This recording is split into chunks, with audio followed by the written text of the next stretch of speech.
Jesus, as the source of life and the author of salvation, command the spirit of the dead to go back to the body, and it was so. Our gospel reading this morning, as we just heard, that there was a widow in Nain whose only son died. While people carried the body, Jesus was moved with pity when he saw these people carrying the body, and the mother was there following and sobbing and crying. And Jesus touched the coffin sa lungon, and he said, "Young man, rise." And the young man sat up, and he began to speak. And Jesus gave him to his mother. Jesus, as the only Son of God, can relate the feeling of the widow whose only son died.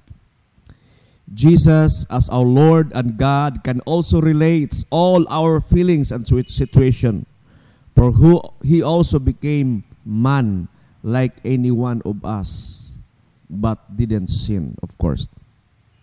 My son, today is the feast also of Saint John Chrysostom, the Bishop of Constantinople, a modern-day Turkey.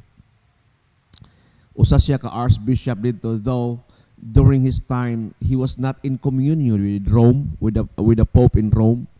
But for several times, he was excommunicated by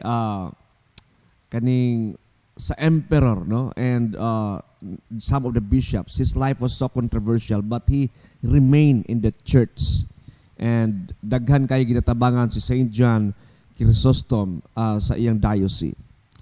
As a champion of helping the poor, si Saint John Chrysostom, he said and I quote one of his writings, and he said, "If you cannot find Christ in the beggar at the church door, you will not find him in the chalice."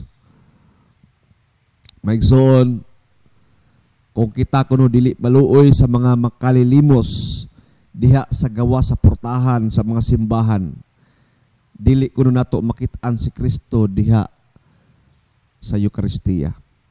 Tungod kay ang atong kinabuhi mahulog tag inconsistent nga mga Kristohanon.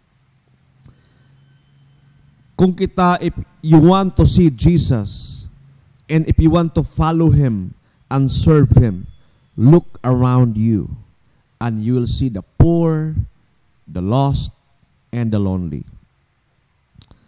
Our gospel and the work of great Saint John Chrysostom reminds us today of our mission as God's church, to reach out, to provide a home, especially sa CEC.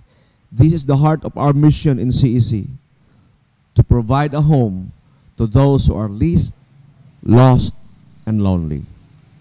Please stand.